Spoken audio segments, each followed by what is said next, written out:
히브리서 12장 14절에서 16절까지 14절에서 16절 말씀까지 함께 읽겠습니다. 모든 사람과 더불어 화평함과 거룩함을 따르라.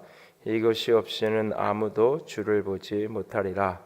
너희는 하나님의 은혜에 이르지 못하는 자가 없도록 하고 또 쓴뿌리가 나서 괴롭게 하여 많은 사람이 이로 말미암아 더럽게 되지 않게 하며 음행하는 자와 혹 한 그릇 음식을 위하여 장자의 명분을 판 에서와 같이 망령된 자가 없도록 살피라. 아멘. 같은 12장 28절도 좀 볼 수 있게 원합니다. 28절 한 절 더 같이 봅니다. 그러므로 우리가 흔들리지 않는 나라를 받았은즉 은혜를 받자. 이로 말미암아 경건함과 두려움으로 하나님을 기쁘시게 섬길지니라. 아멘. 히브리서의 맨 마지막 그 13장 25절은 은혜가 너희 모든 사람에게 있을지어다. 그렇게 은혜가 우리 가운데 가득하기를 소망하고 축복하는 것으로 이 히브리서가 끝나는 것을 봅니다. 이제 어저께까지 아마 히브리서 큐티를 하고 이제 시편을 좀 묵상을 할 건데요. 이 히브리서 전체를 오늘 조금 좀 돌아보면서 특별히 은혜에 대한 부분들을 오늘 좀 같이 나누려고 합니다.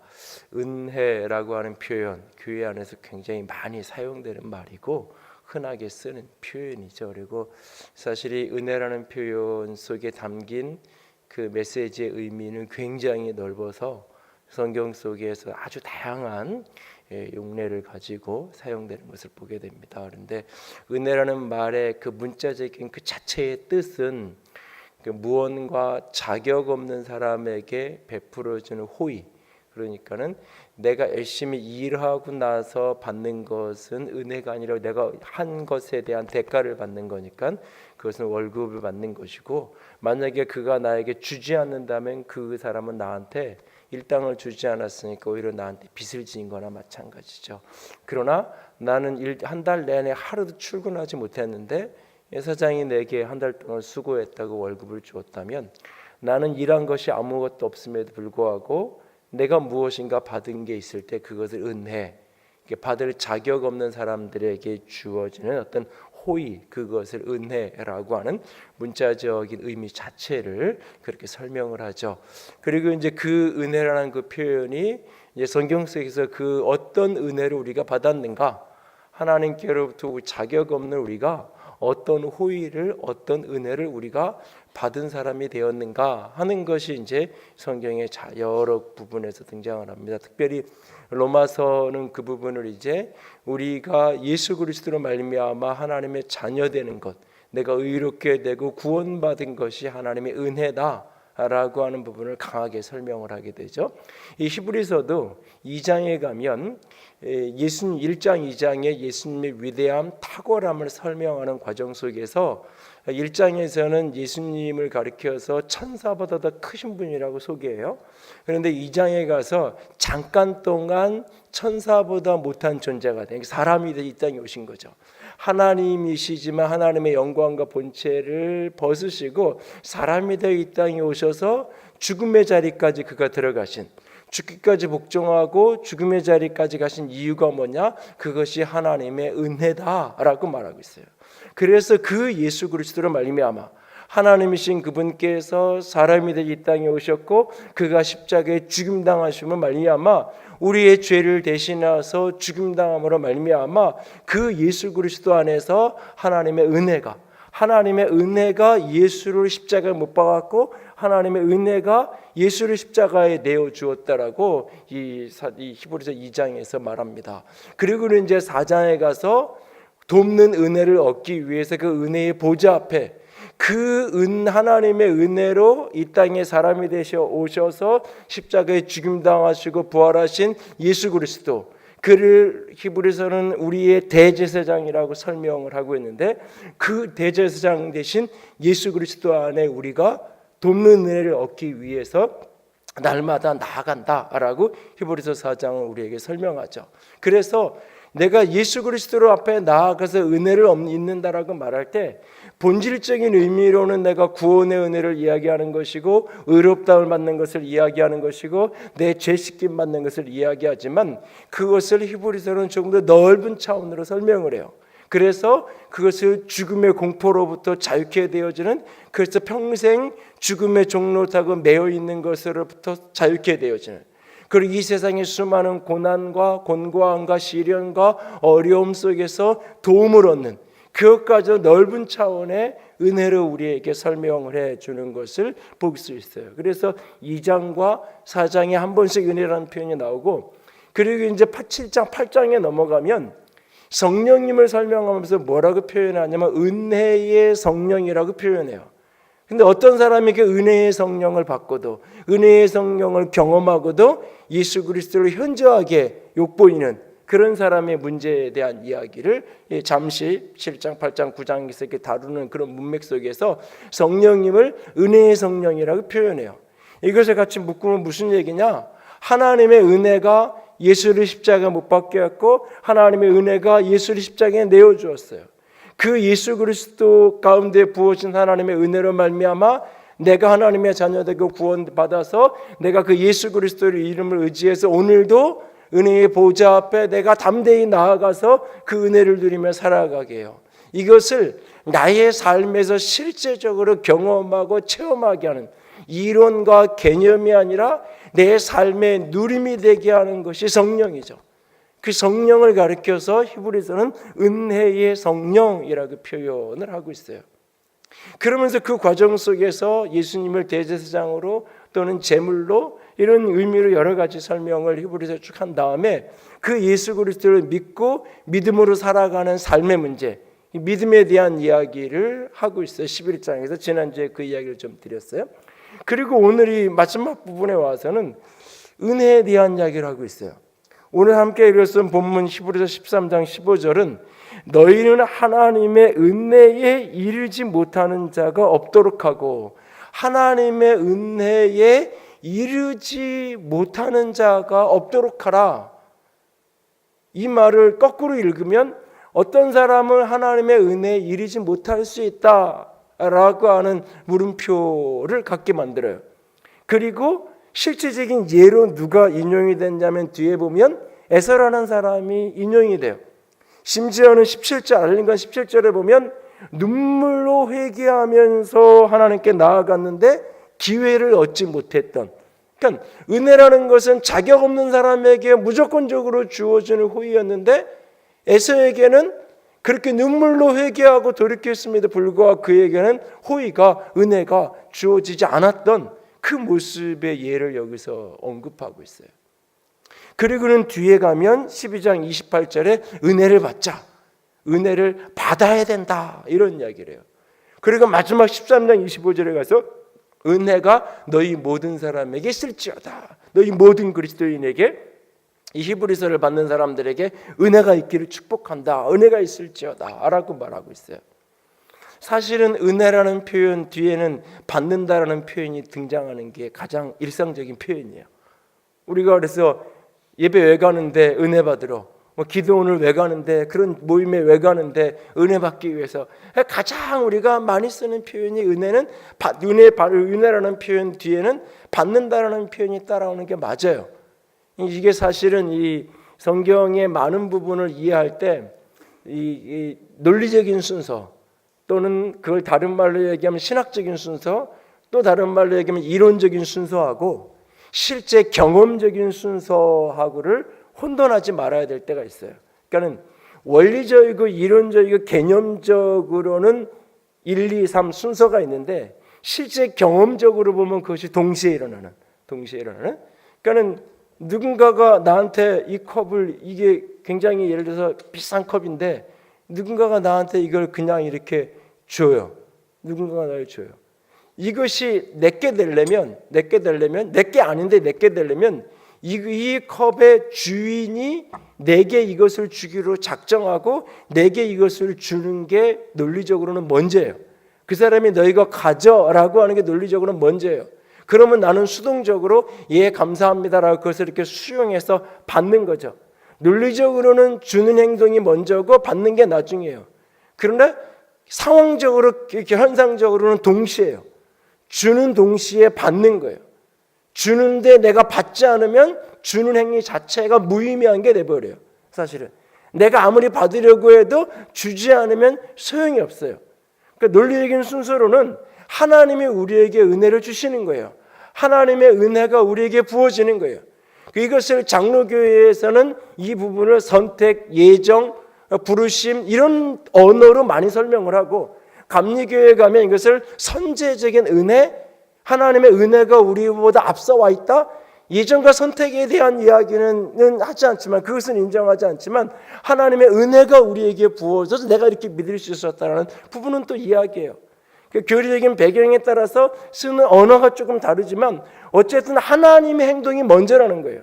그분이 먼저 내게 은혜를 주셔야 되는 거예요. 여기에 이제 예정이라는 표현, 선택이라는 표현을 쓰면 은혜가 오지만 우리가 거절할 수 없는, 하나님이 작정하신 거기 때문에 거절할 수 없다는 게 장로교의 초점이고, 감리교회는 그것이 거절 가능하다. 그래서 그것을 예정과 선택이라는 표현보다는 은혜라는 표현을 사용해요. 그러나 성경에는 예정이라는 표현도 있고 선택이라는 표현도 있고 은혜라는 표현도 있고, 이 은혜에 대해서 거절할 수도 있을 것 같은 뉘앙스의 표현들이 등장을 해요. 특별히 히브리서에. 오늘 본문 속에 은혜를 받아야 되는 게 맞아요. 그런데 바로 우리가 같이 읽었던 이 본문에서는 은혜에 이르지 못하는 자가 없도록 살펴라. 너희들이 깨어서 공동체 안에 은혜에 이르지 못하는 사람이 있지 않도록 잘 살펴야 된다. 그러면서 쓴뿌리에 대한 이야기를 해요. 15절에 쓴뿌리가 나서 괴롭게 하여 많은 사람이 이로 말미암아 더럽게 되지 않게 하며, 이 쓴뿌리라는 이 표현을 많은 분들이 내적 치유나 어떤 과거에 대한 치유, 기억에 대한 치유와 연관 지어서 이 쓴뿌리라는 것을 해석을 해요. 그래서 이 쓴뿌리라는 이 표현을 상처라는 표현으로 너무 빨리 가지고 가요. 그러면 이 쓴뿌리라는 게 지극히 개인적인 게 돼버려요. 개인적인 게. 그러니까 내가 은혜를 누려야 되는데, 내가 은혜 가운데 거해야 되는데 내 안에 어떤 상처가 있어서 그 상처로 말미암아 상처 때문에 내가 은혜에 이르지 못하도록 거침이 된다. 그러니까 내 안에 있는 이 상처가 치유받아야 되고 이것이 해결되어야 된다라고 하는 부분으로 많은 이야기를 하게 돼요. 사실은 틀린 말은 아니에요. 그러나 우선적인 이야기는 아니에요. 본문을 정확히 읽어보면 이 쓴뿌리는 개인의 내면적인 어떤 문제를 이야기하는 게 아니에요. 공동체에 나타난 쓴뿌리를 이야기하는 거예요. 공동체를 흐트려 놓는, 공동체를 더럽히는, 쓴뿌리가 나서 괴롭게 하여, 괴롭게 해서 많은 사람이 그 쓴뿌리 때문에 더럽혀지지 않도록 하라라고 이야기해요. 그러면서 그 다음 절에 하는 얘기가 뭐냐면 음행하는 자와 망령된 자 두 사람에 대한 이야기를 해요. 음행을 하는 사람들, 한 그릇 음식 때문에 하나님을 망령되이 여긴다. 이 표현을 세속적인 사람 또는 이렇게 세상적 가치를 따라 사는 사람, 하나님을 이렇게 가볍게 여기는 사람, 여러 가지 번역으로 이 표현이 풀어지는 것을 보게 돼요. 그러니까 망령되이, 그러니까 하나님이 주신 약속, 하나님의 말씀, 하나님의 존재를 한 그릇 식물하고 한 그릇 음식하고 비교했을 때 이 음식보다 가치 없게 여기는 거예요. 그리고 샘플이 나오는 게 에서에 대한 이야기가 나오잖아요. 장자로서의 내 명분보다 이 팥죽 한 그릇을 저울에 달아 놓았을 때 이 팥죽 한 그릇의 무게가 더 큰 거예요. 이 사람에게는. 그러니까 장자의 명분이 그만큼 하찮은 거예요. 가벼운 거예요. 교회 안에, 공동체 안에 어떤 사람들이, 그러니까 개인적인 내면의 상처, 개인적인 과거의 기억 때문에 은혜에 이르지 못하는 부분도 분명히 있어요. 그런 부분도 때로는 치유받아야 되고 복음 안에서 해결되어야 되는 부분이 분명히 있어요. 근데 그 부분에 대한 이야기는 사실 이 본문을 가지고 이야기하기보다는 다른 본문을 가지고 이야기해야 돼요. 예수님께서 마음이 상한 자를 고치신다 그랬어요. 이 심령이 상처받은 영혼들을 싸매고 품어주신다 그랬어요. 그러니까 그 다른 본문의 이야기를 가지고 그 어떤 내면의 상처, 개인적인 기억에 대한 치유 이런 부분들을 다뤄야 돼요. 이 본문은 이야기하는 것은 개인적인 상처에 대한 이야기로 적용해도 틀린 해석은 아니지만 이 본문이 먼저 하고 싶은 이야기는 뭐냐면 공동체 안에 이런 사람들, 음행하는 자, 망령되이 행하는 자, 이런 사람들이 공동체 안에 쓴뿌리인 거예요. 그것을 그냥 놔두면, 그것을 그냥 용납하면 공동체에 점점 하나님의 은혜로부터 멀어지고 은혜에 이르지 못하는 사람들이 자꾸 생겨날 수 있다는 이야기를 하고 있는 거예요, 지금. 그러면서 바로 앞절에 14절에 어떤 얘기를 하냐면 모든 사람과 더불어 화평함과 거룩함을 따르라. 이것이 없이는 아무도 주를 보지 못한다. 주님을 본다는 것, 이것이 어쩌면 은혜 중에 가장 큰 은혜예요. 축복 중에 가장 큰 축복이에요. 하나님을 보는 것.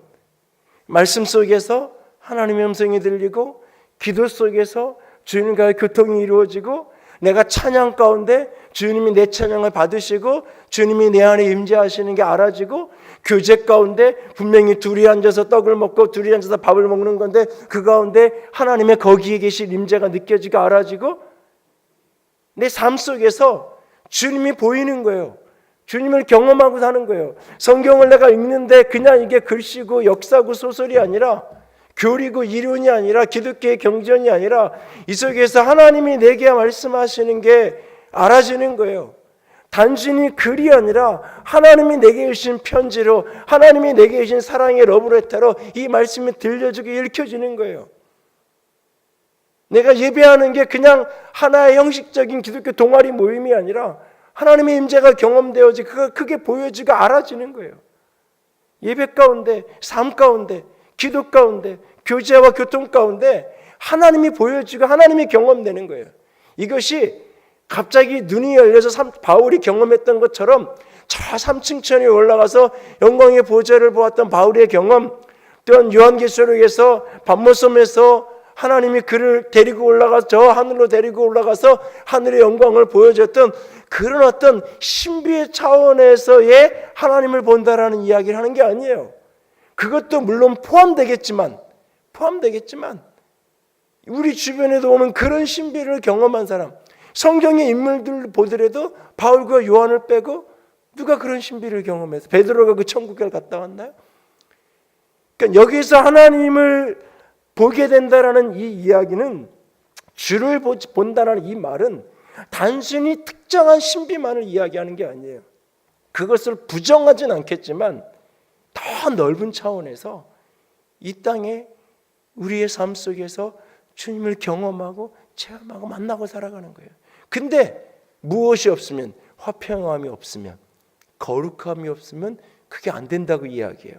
그리고는 바로 뒤에 은혜의 너희 가운데 은혜에 이르지 못하는 자가 없도록 해라. 이 말은 무슨 얘기냐면 이어서 읽으면 그러면 누가 은혜에 이를 수 없을까? 이 화평함이 없으면, 거룩함이 없으면 은혜에 이를 수 없겠구나. 하나님을 발견할 수 없겠구나. 쓴뿌리가 나서 너희들을 더럽힌다고 얘기했는데 그런 사람이 있는지 잘 살피라고 얘기했는데 그러면 쓴뿌리라는 게 뭘까? 화평을 깨트리는 게 쓴뿌리고 거룩함을 깨트리는 게 쓴뿌리구나. 그럼 어떤 게 화평을 깨트리는 거지? 어떤 게 거룩함을 깨트리는 거지? 교회 안에서 뭔가 회의할 때 조금 다른 의견을 내는 게 화평함을 깨트리는 건가? 나는 벽을 빨간색으로 칠했으면 좋겠는데 누구는 파란색으로 칠하는 게 좋다 그러는데 그냥 뭐 이렇게 파란색 그냥 해도 나는 내가 보면 분명히 빨간색이 어울리는 대로 그냥 아무 얘기하지 않고 참는 게 그게 화평을 이루는 건가? 단지 의견이 다르고 생각이 다른 걸 나누고 이야기하면 그것이 다툼이고 화평을 깨트리는 건가? 아니에요. 그리고는 바로 17절에 16절에 이야기하기를 두 종류의 사람을 얘기하는 거예요. 음행하는 자, 망령되이 행하는 자. 화평을 깨는 가장 중요한 게 뭐냐면 가장 큰 행위가 뭐냐? 음행하는 거예요. 음행을 우리는 대부분 거룩의 차원, 깨끗함의 차원, 순결함의 차원으로만 이걸 접근을 해요. 맞아요. 그런 부분에 여지가 분명히 있어요. 그러나 음행은 화평을 깨트리는 거예요. 부부관계 화평을 깨트리고 나뿐만 아니라 타인의 가정의 화평을 깨트리는 거예요. 그래서 13장으로 넘어가 보시면 13장 4절에 이렇게 얘기해요. 13장 4절 다 같이 읽습니다. 모든 사람은 결혼을 귀히 여기고 침소를 더럽히지 않게 하라. 음행하는 자들과 간음하는 자들을 하나님이 심판하시니라. 결혼을 귀하게 여기고 침소를 더럽히지 않게 하라. 음행하는 자들과 간음하는 자들을 하나님이 심판하신다라고 말하고 있어요. 간음이란 결혼관계 바깥에 실제적인 육체적인 행위를 하는 게 간음이라면, 음행이라는 것은 실제적인 이성과의 육체적 관계까지 가지 않았다 할지라도 수많은 음란한 행위와 생각과 그 모든 차원을 음행이라고 표현하는 거예요. 넓은 차원을 이야기하는 거죠. 음행과 간음, 이 음행하는 것이 공동체를 깨트리는 아주 중요한, 부부관계에 대한 이야기를 하면서 베드로전서에서 바울은 부부관계에 대한 이야기를 하면서 기도가 막히지 않는 문제를 이야기해요. 부부관계가 문제가 생기면 하나님과의 관계에서 기도가 막힌다라는 이야기를 하고 있어요. 음행에 대한 이야기를 하면서 고린도전서는 조금은 심각한 이야기를 해요. 다른 어떤 죄는 다 몸 바깥에 짓는 데인데 음행만은, 간음만은 자기 몸에 짓는 죄라고 이야기해요. 여러분, 거짓말도 내 입으로 하는 거잖아요. 살인도 내가 손으로 하는 거잖아요. 근데 음행만, 굳이 그 음행만 내 육체를 사용하는 게 아니에요. 다른 것도 다 내 육체를 사용해서 짓는 죄예요. 근데 그것만 내 육체를 사용한다라고 이야기해요. 왜? 그것이 부부간의 하나됨의 상징이고 하나된 부부간에서 누려져야 되는 것이기 때문에 이 음행은 부부간의 하나됨을 깨는 거예요. 화평함을 깨는 거예요. 교회의 하나됨과 부부간의 하나됨과 성부, 성자, 성령의 하나됨을 에베소서 6장은 같이, 에베소서 5장은 하나의 패러다임으로 설명하고 있어요.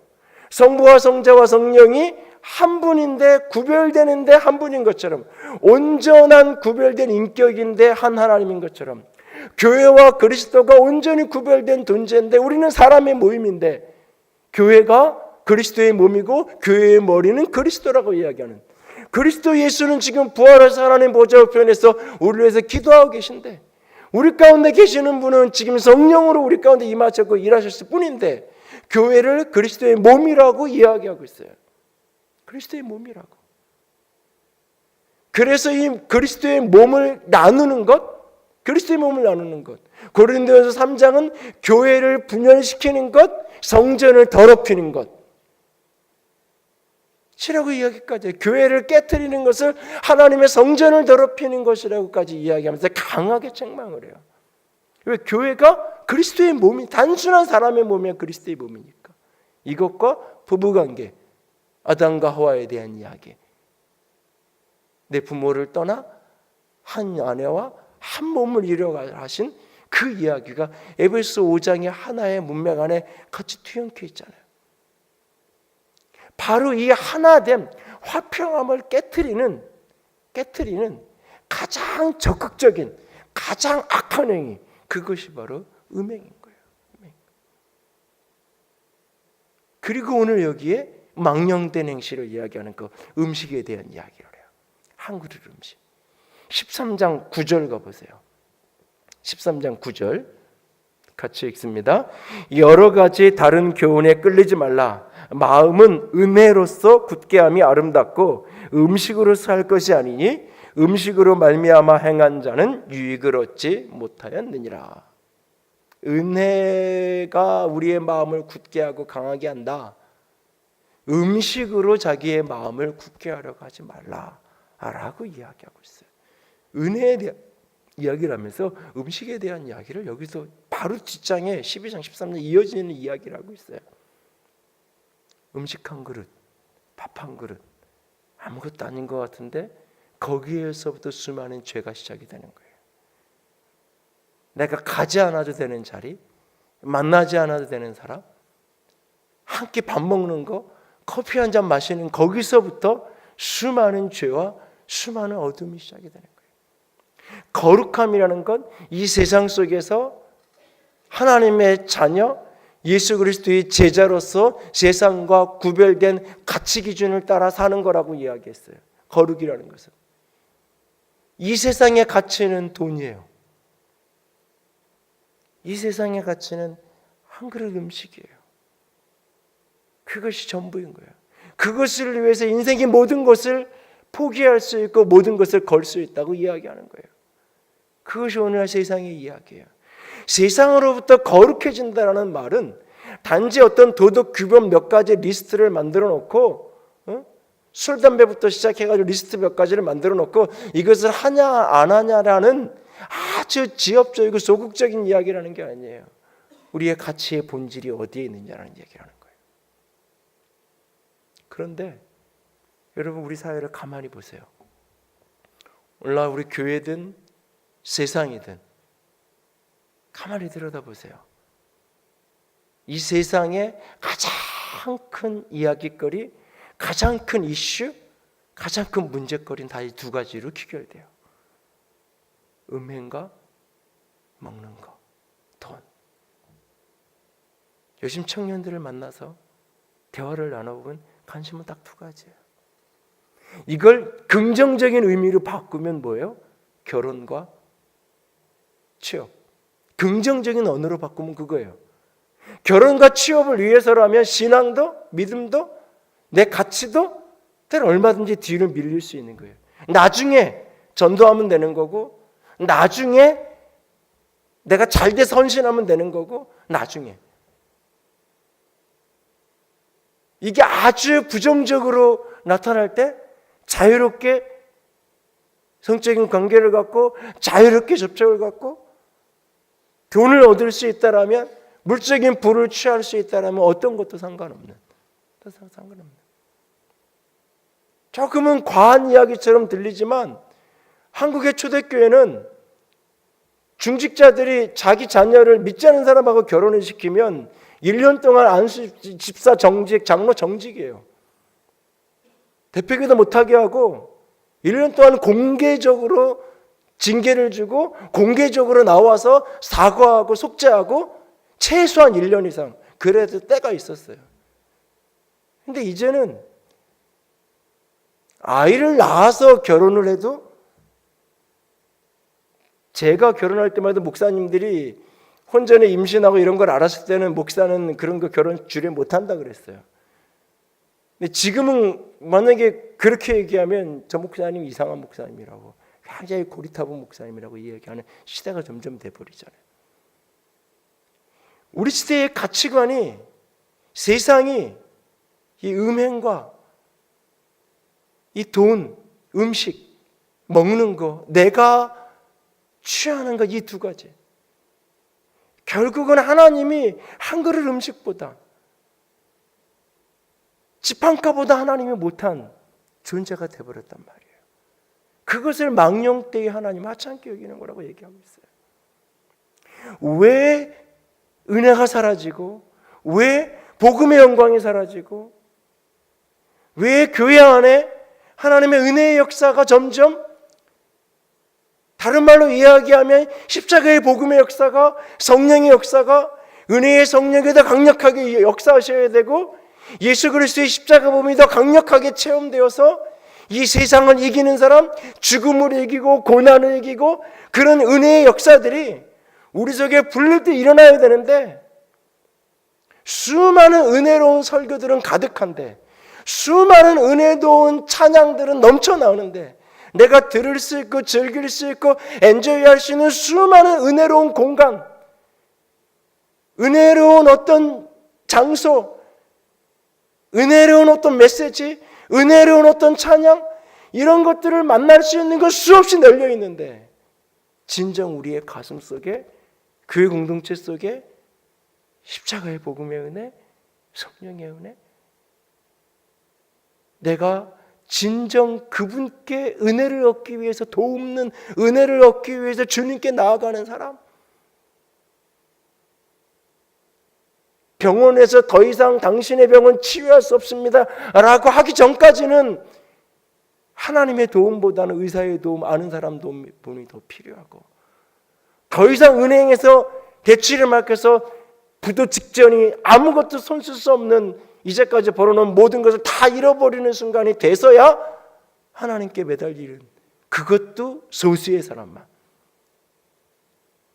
저는 그 새벽 기도를 오랜만에 누군가 나오면 그런 소리 하잖아요. 요새 무슨 일 있냐고. 나는 요즘에 그런 생각을 해요. 무슨 일이 있을 때라도 좀 기도했으면 좋겠어요. 무슨 일이 있을 때라도 하나님 찾았으면 좋겠어요. 더 이상은요, 무슨 일이 있어도 하나님 찾는 시대가 아니에요. 지금 무슨 일이 생겨서 하나님을 찾는 믿음이 있다면 그 사람 믿음은 굉장히 좋은 믿음이에요. 지금 제가 느끼는 그의 분위기 속에서 무슨 일이 있어도 하나님을 안 찾아요. 무슨 일이 있어도 오히려 하나님께 화내죠. 어떻게 하나님 나한테 이럴 수 있냐고 하나님께 분노하지, 하나님 찾지 않아요. 내가 하나님께 여태까지 어떻게 했는데. 오히려 하나님께 분노하지, 무슨 일이 생겼다고 해서, 힘들고 고단하고 어려운 일이 생겨서 하나님 내가 정신 차릴게요, 천부의 의지 없어 손 들고 옵니다, 나 한번 도와주세요, 그렇게라도 할 수 있으면 좋겠어요. 그게 뭐예요? 징계가 통하는 거예요. 그거는 징계가 통하는 거예요. 징계가 통하지 않는 시대로 넘어가고 있어요. 왜? 은혜와 그만큼 멀어지는 거예요, 사람들이. 바로 앞에 히브리서 이 12장 앞부분에 징계에 대한 이야기잖아요. 징계가 통하면, 여러분 자녀들이 징계가 통하는 자녀들은 아직 믿을 만한 자녀들이고 아직 가능성 있는 자녀들인 거예요. 징계가 통하는 수준일 때. 뭔가 부모가 해볼 수 있는 게 있는 거예요. 징계가 통하는 자녀일 때. 하나님도 맞아요. 하나님이 징계하셔서 그 징계가 통하는 자녀일 때 하나님도 뭔가를 하셨으니 그것이 은혜고 축복인 거예요. 때로. 하나님도 어찌할 수 없는, 징계가 먹히지 않은 시대로 넘어가. 은혜에 그만큼 닫혀있는. 이게 단순히 어떤 과거의 기억에 들어선 상처, 어린 시절에 뭔가 부정적인 경험 몇 가지가 있어서 그게 뭔가 이렇게 쓴뿌리가 돼서 오늘 자꾸 못 가게 하는 거, 그 정도의 문제가 아니에요. 이게 지금 더 심각하게 우리로 하여금 은혜에 멀어지게 하고 있는 거예요. 하나님과 멀어지게 하고 있는 거예요. 그 주범이 뭐냐? 가장 깊은 주범이 뭐냐? 이 두 가지. 음행과 망령대행하는. 하나님이 그가 돈 몇 푼보다 중요해요. 그게 없어서 수치를 당하고, 그게 없어서 부끄러움을 당하고, 명절이 되면 이같이 적들 만났을 때 믿지 않는 동생이 오히려 나보다 잘 살고 좋은 차 타고 오고 좋은 집에 있고, 나는 평생 기도하며 살았는데 초라한 모습으로 가서 가족을 둘러앉아 있을 때 누군가가 한마디 던지면 힘들고 어려울 때 있어요. 그래서 가고 싶지 않을 때도 있어요. 돈 몇 푼이라고 말하지만 그게 분명히 중요해요. 우리를 참 힘들게 만들고 어렵게 만드는 거 맞아요. 그래서 때로 흔들리고, 그래서 때로 갈등하고, 그래서 때로 고민하고 머뭇거릴 때 있어요. 평생 그럴 거예요. 난 안 그럴 사람 아무도 없어요. 어떤 거부가 된들 이 고민에서 100% 자유한 사람은 아무도 없어요. 성적인 유혹으로부터 평생 자유할 수 있는 사람이 아무도 없는 것처럼. 존 스타트 목사는 평생 독신으로 살았던 분이에요. 존 스타트 목사님이 은퇴 몇 년 전에 한국에 왔었을 때에 복음과 상황과 인터뷰했던 기사를 나는 지금도 있지 않아요. 목사님이 평생 독신으로 살면서 주님께 인생을 드렸는데 목사님 정도 되면 더 이상 성적으로나 이런 부분에 대해 어떤 고민도 없을 것 같다고. 근데 목사님이 이런 얘기를 했어요. 나는 오늘도 그 싸움을 한다고. 내가 독신이었기 때문에 나는 나를 부르는 곳이 있으면 아프리카든 어디든, 아프리카 가에서도 몇 년씩 선교사 사역을 하고 신학교에 강의를 하고 내 아를 부르신 부름이 있고 하나님이 원하시는 거 어디든 전생에 난 홀몸이니까 캐리어 하나 들면 어디든 나는 갈 수 있으니까 그렇게 순종하며 주의 삶을 살았다. 그래서 내가 여기까지 올 수 있었고 이만큼 하나님께 쓰임받았다. 그러나 나는 그 수많은 시간들을 오늘도 씨름하고 오늘도 싸우고 오늘도 나는 씨름하며 살았다고. 평생 그 싸움이 끊어지지 않는 것처럼 물질에 대한 싸움도 마찬가지예요. 이 싸움이 끊어져요.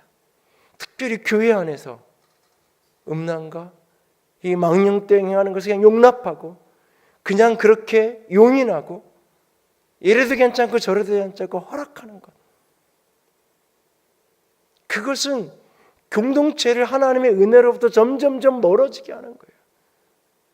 때로는 필요하면 권증도 하고 해야 돼요. 근데 그걸 어떻게 할 수 있는지 어디까지인지 사실은 수많은 물음표가 뒤에 따라오겠죠. 그런데 우리들 각자가 하나님 앞에서 다시 한번 돌아봐야 돼요. 여러분 자녀들이 은혜 가운데 서기를 원한다면 그냥 은혜 주세요, 하나님 앞에 바른 신앙생활 할 수 있게 해주세요 라고만 기도해도 소용이 없어요. 이 두 싸움을 해야 돼요. 그 아이들이 하지 못하면 부모가 기도라도 해줘야 돼요. 음행으로부터 자신을 지킬 수 있게 해주세요. 물질보다 돈보다 하나님이 더 큰 분이라는 것을 저 아이들이 인정하게 해주세요. 믿을 수 있게 해주세요. 그래야 은혜로부터 멀어지지 않아요. 그래야 은혜 안에 그들이 머물러서 진정 하나님의 영광을 누리면서 하나님의 축복 속에 살아가는 인생이 될 수 있는 거예요. 오늘 이 말씀을 조금은 개인적이고 주관적이고 나 한 사람의 이야기로만 읽지 말고 쓴뿌리부터 은혜부터 이 많은 부분을 공동체로 저 넓은 차원으로 보면서 우리가 깨어있기로 합니다. 화평함과 거룩함이 없으면 하나님을 볼 수가 없어요. 화평함을 깨는 가장 강력한 역사 의미, 거룩함을 깨는 그 한 그릇 음식, 망령 때 행하는 한 그릇 음식보다 하나님을 하찮게 여기고 가볍게 여기는 그 태도, 당장 내 앞에 있는 목구멍이 포도청이라고, 당장 내 앞에 있는 밥 한 끼가, 당장 내 앞에 있는 이 작은 물질 하나가 보이지 않는, 아무런 역할을 당장 내게 하는 것 같지 않아 보이는 하나님보다 너무 커 보이는, 그래서 그 하나님을 하찮게 여기고 가볍게 여기는, 그저 한 번, 두 번, 세 번 반복되면 어느 날 나는 하나님의 은혜로부터 멀어지는 거예요. 말씀을 봐도 하나님의 음성이 들리지 않고, 기도를 해도 교통이 되지 않고, 예배에 와서 앉아 있어도 하나님이 여기에서 일하시고 역사하시는 그 하나님이 만나지지 않는 거예요. 내 심령은 점점 굳어지고 어느 날에는 돌짝같이 굳어졌다가 더 심해지면 화인 맞은 심령처럼 되어버리는 거예요. 그 전에 주님께서 이렇게 흔들고 주님께서 저렇게 때로는 흔드실 때에 하나님 앞에서 돌이킬 줄 아는 우리가 될 수 있기를 원합니다. 그리고 그 은혜가 부어져야, 은혜가 받아져야 28절에는 경건함과 두려움으로 하나님을 기쁘게 한다라고 말하고 있어요. 역설적이게도 하나님의 은혜가 부어지면 내 안에 경건함과 두려움이 활성화돼요. 그래서 하나님을 더 잘 섬길 수 있다고 얘기해요.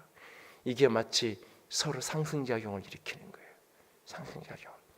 은혜가 부어지면 부어질수록 그 은혜가 나를 더 거룩하게 비춰가고, 그 은혜가 나를 더 하나님에 대한 경외함을 확장시켜가는 거예요. 그러면 나는 더 화평함과 거룩함으로 하나님께 더 가까이 다가가게 해요. 그래서 하나님께 은혜를 구하는 거예요. 하나님 은혜를 주세요. 기도하면서 또 삶에서는 치열하게 싸워가는 거예요. 어느 세상의 수많은 매체와 문화들 속에서 우리 모두가 음행으로부터 자신이 지켜지고 우리 공동체가 지켜지고, 묻지도 그릇, 그 음식 한 그릇보다 하나님이 더 크신 분임을 분명하게 믿고 하나님을 그렇게 무겁게 여기며 살아가는 제가 되고 우리가 될 수 있기를 원합니다. 우리 교회가, 특별히 여러분의 자녀들이 그렇게 세워져 갈 수 있기를 부탁을 드립니다. 함께 찬양합시다. 영광이 마소서 108번 내 주의 은혜 강가로라는 찬양인데요, 제가 오래전에 하나님의 은혜를 새롭게 깨달았던 시절에 가장 이 찬양을 통해서 많은 은혜를 받았던 기억이 나는데요, 내 주의 은혜 강가로, 저 십자가의 강가로, 내 주의 사랑 있는 곳, 내 주의 강가로, 내 주의 강가로 가란 나의 영혼을 생수로 가득 채우소서. 피곤한 내 영혼 위에 내 주의 은혜 강가로. 오늘 이 찬양 같이 고백하면서 하나님, 내 안에 은혜가 필요합니다. 나는 내 힘으로는 음액을 이기고 싶고 내 힘으로는 망령되지 않게 주님만을 경외하며 살고 싶은데 내 힘으로는 되지 않습니다. 주님 은혜를 주시옵소서. 십자가를 붙들고 나아가겠습니다. 은혜의 성령님 나를 붙들어 주시옵소서. 기도하는 마음으로 같이 찬양합니다. 내 주의 은혜 강가로, 저 십자가의 강가로, 내 주의 사랑 있는 곳,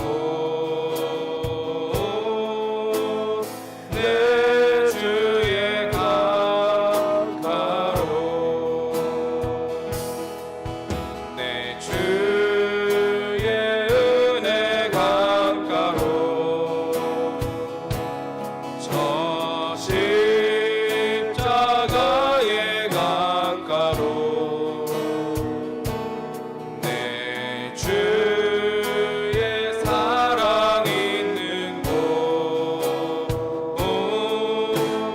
내 주의 강가로 가란 나의 영혼을, 가란 나의 영혼을 생수로 가득 채우소서.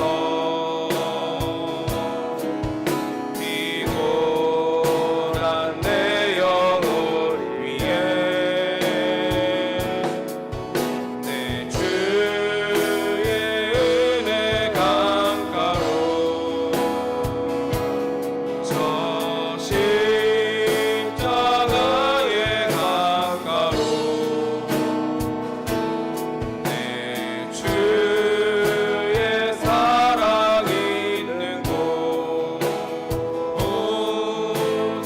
내 주의 강가로. 한 번 더 고백합니다. 내 주의 은혜 주의 은혜 강가로, 저 십자가의 강가로, 내 주의 사랑 있는 곳, 내 주의 강가로. 가란 나의 영혼을, 가란 나의 영혼을 생수로 가득 채우소서. 피곤한 내 영혼 위에 내 주의 은혜 강가로, 저 십자가의 저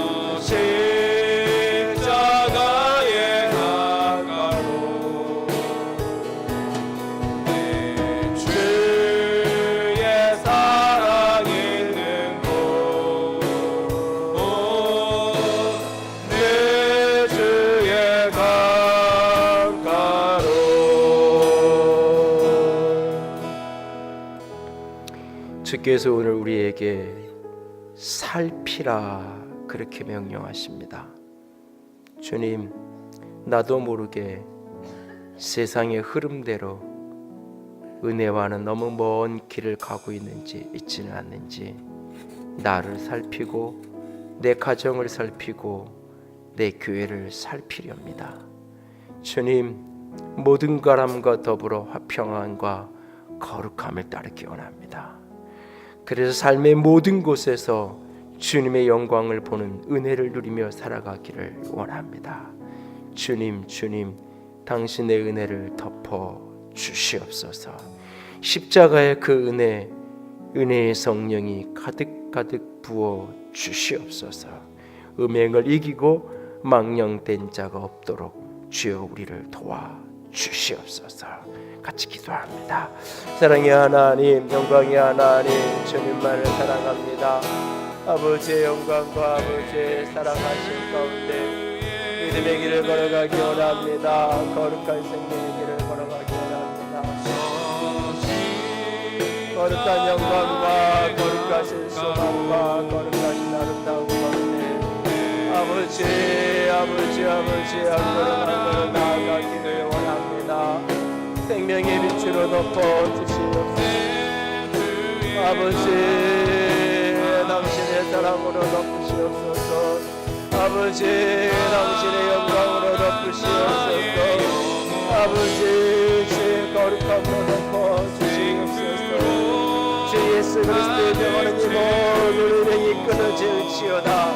주 예수 그리스도의 명하는 이 모든 은사람이 끊어질지어다. 주 예수 그리스도의 명하는 이 하나님의 강력길 끈 어둠이 끊어질지어다. 마음을 굳건하게 하는 것이 음식이 아니라 은혜로 됨이 더 크다 하셨사오니 주의 은혜로 나를 덮으시옵소서. 주의 생명으로 나를 덮으시옵소서. 주의 사랑으로 나를 덮으시옵소서. 주의 거룩함으로 나를 덮으시옵소서. 주의 화평함으로 나를 덮어주시옵소서. 경건함과 두려움으로 가득 덮어주시옵소서. 영광이 하나님,